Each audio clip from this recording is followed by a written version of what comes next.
Genesis 7:21 and 22 and 23. 7:22 and 23. And in whose nostrils was the breath, the spirit of life. Of all that was on the dry land died. And every living thing that was destroyed, that was upon the face of the ground, both man and cattle, and creepy things, and birds of the heavens, they were destroyed from the earth, and Noah alone was left, plus those who were with him on the ark. You know, judgment comes. Judgment will come again. We can be like Noah and take a refuge. Our refuge is Christ. Or we can be as those in the floodwaters, drowning, dying, perishing due to judgment. We could disappoint him by having a relationship with him.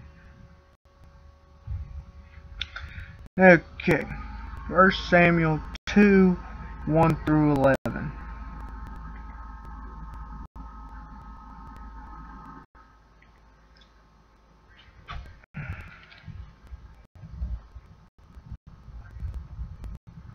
Okay. And Hannah prayed and said, My heart rejoices in the Lord, my horn is exalted in the Lord. My mouth is enlarged over my enemies, because I rejoice in your salvation. You know, it says praise, prayer, but it seems like a praise. You know, it seems more like something more special. It seems more than her just praying, her giving praise to God. It's something we each need to take time out to give praise to God. We show appreciation to Him for what He's done for us. There is no holy one as the Lord, for there is no one besides you, nor is there any rock like our God. You know, believing in Jesus, that He is the Son of God, that He died for us, is what our salvation is built off of. Anything else that can't stand. He is our rock. But to know who He is, because there's many things you can build your faith on, it's going to fall. Unless you know who the rock is, you're not going to put it. You're going to put it on something that may appear to be a rock.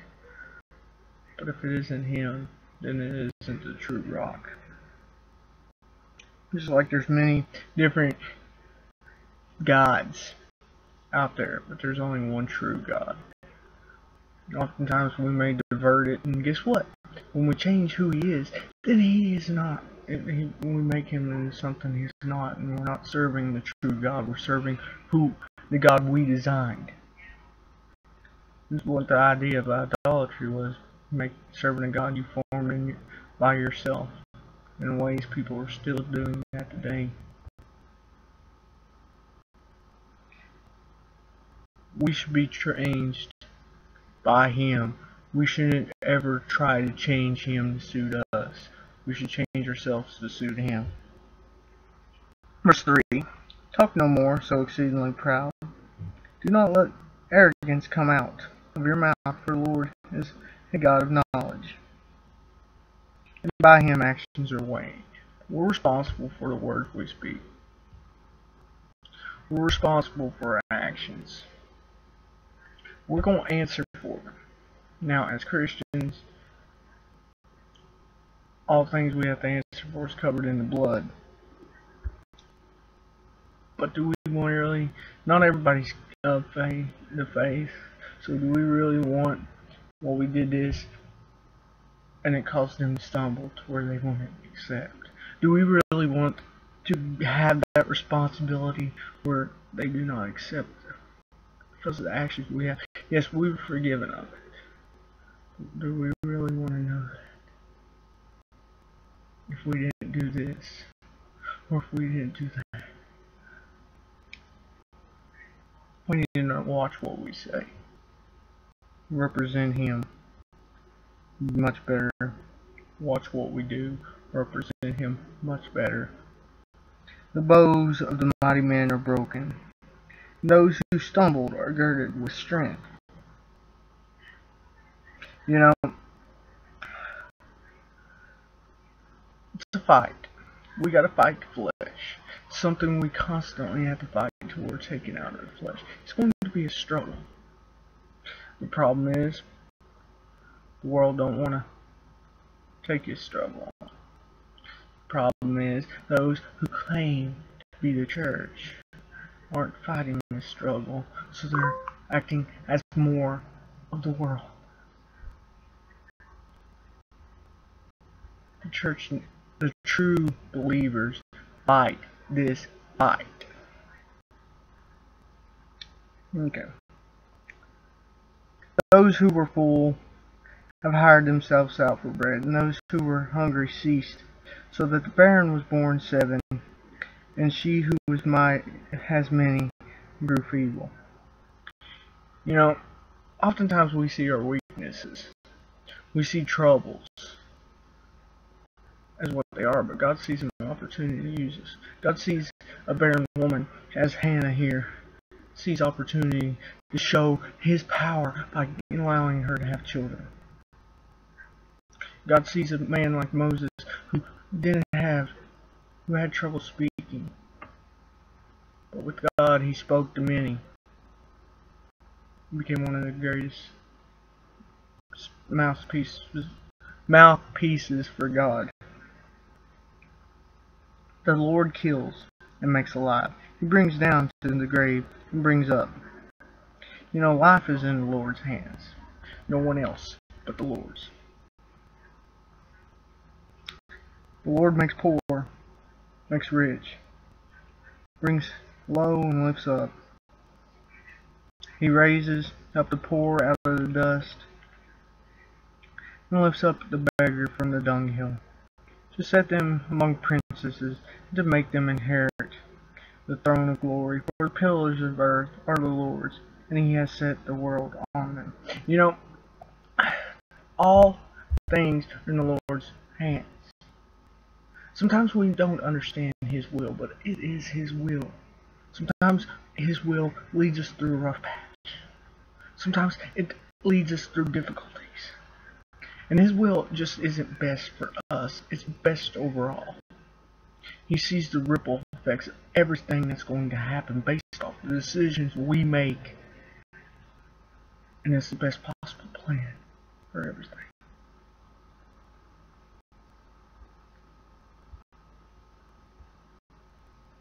Let's see. Princes, and to make them inherit the throne of the glory. For the pillars of the earth are the Lord's, and He has set the world on them. You know, the Lord has power. That's why we can go to Him. But we gotta understand His will is far greater than our own. Sometimes it is something hard to accept. He will keep the feet of His saints, and the wicked shall be silent in darkness. For no man shall prevail by strength. You know, we don't come to salvation by strength. Oftentimes strength can be confused with pride. Pride keeps us from coming. It's by us being weakened, by us being humble, that we submit ourselves to Him to come to faith. So the strength keeps us from faith most of the time. And it's not our strength that helps us overcome things. It's His strength in us that comes out to allow us to defeat sin, to overcome flesh, because we can't. We're victims of the flesh. So it's only by the Spirit that lives in us that we can overcome the struggles and have the strength. It's not our strength. We can overcome the wicked and the darkness of the world by Him. That is only if we have Him. Verse 10. The adversaries of the Lord shall be broken into pieces. He shall thunder on them out of heaven. The Lord shall judge the ends of the earth, and shall give strength to the king, and exalt the horn of his anointed. You know, this is a prophecy directly resembling Samuel. This is exactly what Samuel would do, both with Saul and David. He'd break the horn and anoint him as king. At this point in time, there may have been talk about having a king, but no king was appointed. Samuel wasn't even a prophet yet. Samuel wasn't even in the temple yet. But this prophecy was given. He fulfills it. And Elkanah went to Ram, to his house, and the child ministered to the Lord before Eli the priest. So now he serves. Sometimes we got to be in the right place so we can use the right opportunity. Sometimes we got to be where the Lord leads us to be to do what he wants us to do. We're spending time where we don't need to be. Opportunity ain't gonna find us as much as it would if we are where we need to be.